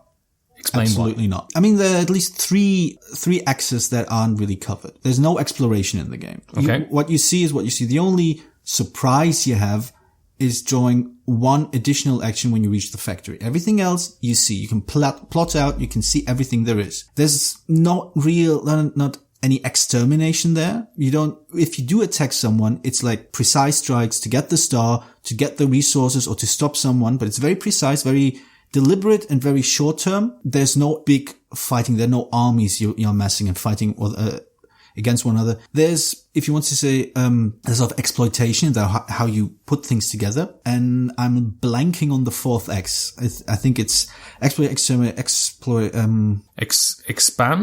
exploit, exterminate, expand it was. X-ray, yeah. And even expansion, if you sort of look at it sideways, yes, there's some expansion there. So if you want to call it, let's say, vertical expansion, you tweak your machine, you make it better, you make it more efficient. But as a 4X game, no, not at all. I think for me, I'm not interested in 4X games. The 4X games I've played, I've found overwrought, too long, dull, dependent sometimes on combat. And I think games that are dependent on combat, I find fundamentally uninteresting.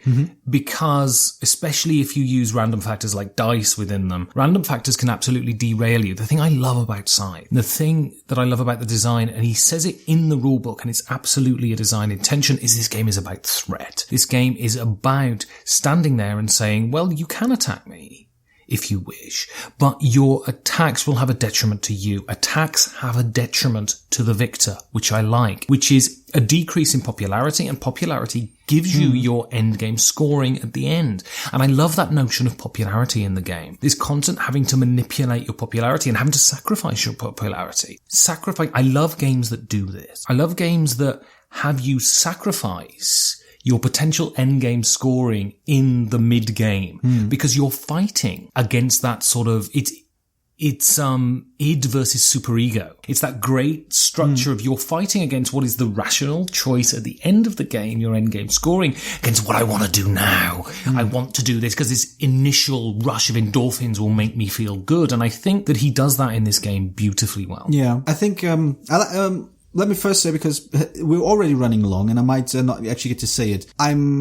Like I said in my one sentence review, I'm in awe of the design. I think it's very meticulous. It's very tight. The way it's presented is brilliant. The way, because Scythe is at its core a complicated, complex game, but it is presented and designed in a way that you do not see the complexity. You do not feel the complexity. You do not feel the depth. You're just in it. It's just like water. You jump in and you swim and you do not know, and you're not aware just how complicated it was to get you there. And I think this is really fantastic. If you're the kind of person who listens to this podcast who takes pleasure out of a well-designed game, just aesthetic pleasure from a good design, from rules well written, well coordinated, you will get at least a half chubby from this game. It really excels at this. And you see, whereas because I think you're coming at this I think you have a real affection for games that are big and unapologetically wonky. Sure. Yeah.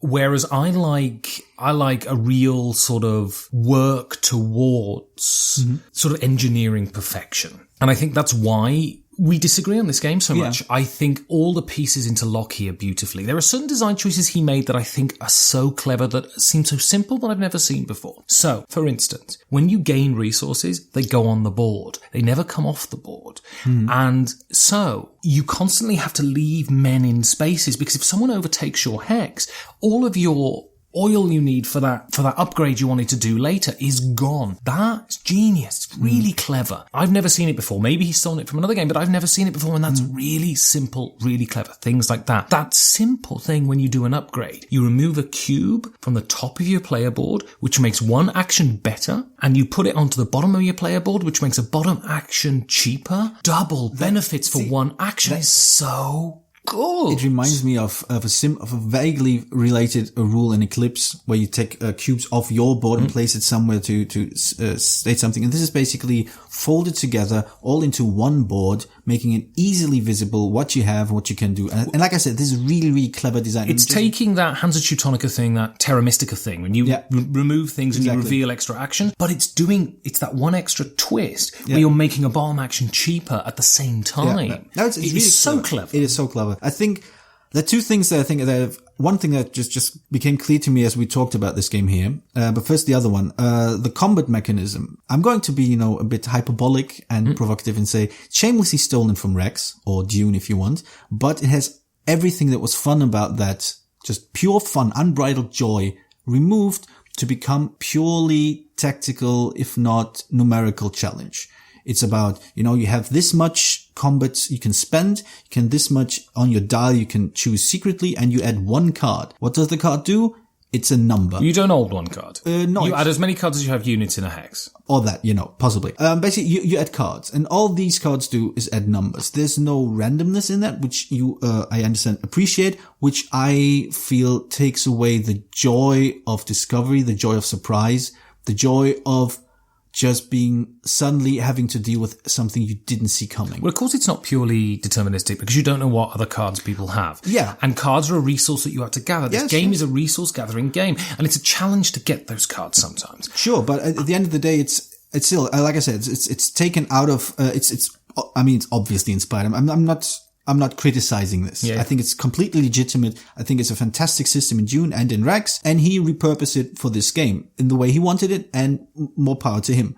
But he removed everything that I loved about that combat system. It's interesting because I see this combat system, I've had a couple of, sometimes it's very obvious who's going to win. Right. And it's just a parade. Boom, we'll do it. Okay, let's get it done. But sometimes I've had a couple of times where it's a real surprise, where someone has done something I didn't expect. For whatever reason, just to antagonize me or whatever, and that has been really fun, really exciting. But I don't think combat is where this game shines. No. It's not a game about combat. And that for me is fine because I feel far too many games focus simply on the combat. The combat is the jewel of the game. And so they have this whole other mini game, Forbidden Stars. My God, trying to get through the combat system in that game is learning a whole new other game. You have this jewel in the middle of the game. And if you're not into that, the whole rest of the game is completely colored by that. I find this combat system is quick, efficient. It gets you to the results you want. And then you can move on and do what the game is really about, which is dominating, collecting resources, getting money. Yeah, I agree. I think the other point that I mentioned earlier that became clear to me as we talked about this game is, and the reason why I called it dull and why I still stand by it, is that it's not really about, I don't feel that the game is set to provide the joy of playing with other people. It's not about the joy of playing this game. It's about this challenge you put on yourself to be faster. It's all every joy you take out of this game, I think, comes from how well you utilize your action board. It's all very self-centered in a way. It's all about how good am I? Not what do I do with other people? Not what exciting you think will happen? What's the direction the game is going to go this time? It's all about how well do I do on my own? And this is why Euro players can play this game. Yeah. They can enjoy it because they can do a good job without the vagaries of chance or the maliciousness of the players around the table ruining everything. Sometimes crucial decisions can be deeply affected by combat here. Crucial decisions can be changed by someone moving a mech into a hex. It's not that there's no interaction in this game. Oh, no, I didn't say that. It's just that it's not the focus. Yes. It doesn't have that rampant sort of take that element that a lot of Ameritrash games have. This is a Euro game through and through. It's a player interaction game for Euro gamers that they can get behind and they can enjoy. And that, for me, the design really facilitates that and I admire it. Yeah, I think of all the games I've played, there was one in which one player enjoyed himself. And he's like the purest Euro game I've ever met. And he literally said, no, I like this because I could optimize my board. This is what it boils down to. If you feel that there's a game where you can optimize out the wazoo, where you can, and this is something you enjoy, and I don't mean to sound dismissive or anything. If this is something you enjoy, then I think the design is going to blow you away. This is tightly designed, works well together, it's beautifully illustrated, everything. If for some reason everything I just said just basically went in one ear and out the other ear because you didn't hear anything to grab onto, I don't think there's much else to this game, which is not bad, but it doesn't attempt to appeal to gamers who do not love this specific experience. And I absolutely agree. Playing this made me want to play. So what did this game make you want to play, Georgios? It made me want to play basically, well, it's a complicated history, basically. It's a board game realization of the original 4X game. It made me want to play Sid Meier's Civilization because it adds everything that I felt that Scythe set out to do, but did it in a way that did not, make me enjoy myself. Civilization adds uplifting, colorful, and just, not inspiration, but, aspiration at least graphics. It's bright, you can build things, you can do things, you're getting better and more powerful, and you develop new technologies and what have you, and it's great fun. It has interaction the way I like it, in that I actually do care what other people are doing, even though we are racing, much like we are in Scythe. It's not just about me racing on my little piece of dirt. It's actually racing to places, actually, trying to keep others from doing things. And it even adds this third layer of the game, which I used to dislike about Civilization, but now that I find it lacking in Scythe, I've grown a new appreciation for it. It is so horribly cutthroat at the end game. It's incredible. And if you're playing Civilization with experienced gamers, it's cutthroat from turn one. The culture cards are so vicious when played perfectly. They are like, I love this description because it encapsulates Civilization so well. It's a knife fight in a phone booth. And that's really what it is. And while I disliked it at first, I've grown to appreciate it because what I felt Scythe was kind of lacking, at least to make me really invest in this game, was have any actual interest in what others are doing. And in Civilization, I have that. I have people just, I'm constantly looking out who's doing that, who's developing what. Are they a threat to me? Is this going to them? Do I need to build up military? And while I don't agree with you that the combat system is the jewel in this game, it is influential. It changes things rapidly. And the fact that you have 4 different winning conditions and just reaching one of them is enough just completely changed the way I think about my options and I make my choices in comparison to Scythe. Yeah. Yes, so this game, I think would be, the game I would want to play would be in a nice sort of afterword to Scythe. Mm-hmm. And this might sound a bit strange here, but it's Koyeka. And Koyeka is the game of queuing at the Polish supermarkets during communist time. And the reason I think that would be great, it makes me want to play that because what sort of the ruling faction that wins, Koyeka is the logical progression of that 50 years later.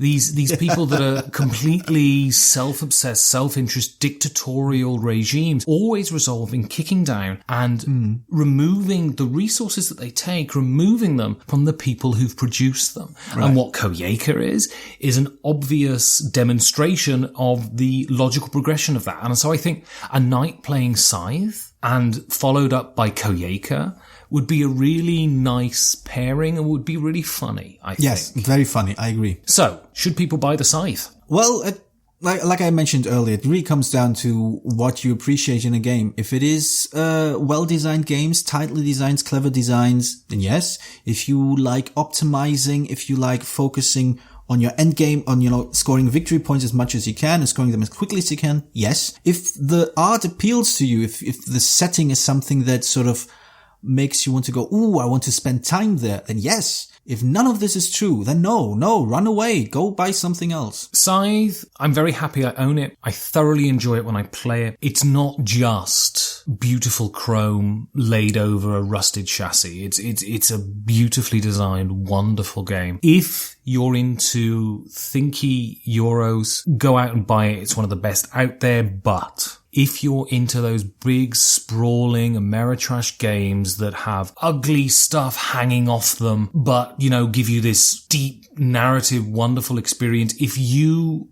have a great tolerance for imperfection, don't get Scythe. Scythe will disappoint you because what it is a Euro game. It's hard.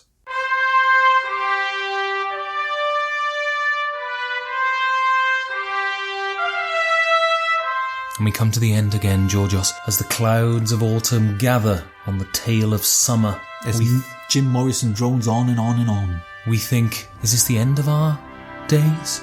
Or merely the beginning? Of a night? Of the days of our ends? No. How can people contact us, Georgios? They can find us on Facebook. It is Perfect Information Podcast. They can find us on the Twitters. It's at InfoPerfected. They can find us on Instagrams, where we already have spoilers up for what we might review next, which is Perfect Information. They can find us on Stitcher as well. Perfect Information, obviously. They can find us and rate us, and please do rate us on iTunes. No, I can't stress this highly enough. We literally have no reviews on iTunes. It's quite embarrassing. I'm quite embarrassed, Georgios. Yes. And no, there's nothing to it. Just, iTunes reviews would be awesome, because then more people will know that you listen to our show. Maybe that's not the best selling point. And then more people will listen to our show. And then we can have a whole coven of Stepford Wives-esque weirdos walking around the world. Speaking of weirdos, we also have the Guild at on Board Game Geek, number 2348, the Guild of Perfect Information, where we have engaging discussions by other people, where we have silly topics by us usually, and occasionally we post something. Apparently there's been talks of a newsletter. There has been talks of a newsletter, but so far only 2 people signed up, Georgios. So are they going to write each other then? Yes, they're going to generate the content, which is the best kind of content, yes, I think. It is. I think that's basically the way to contact us. Oh, of course, we have our website. We have infoperfected.com, and we have a mail, infoperfected@gmail.com. And there, when the end comes, you will see us smiling. Staring at the clock.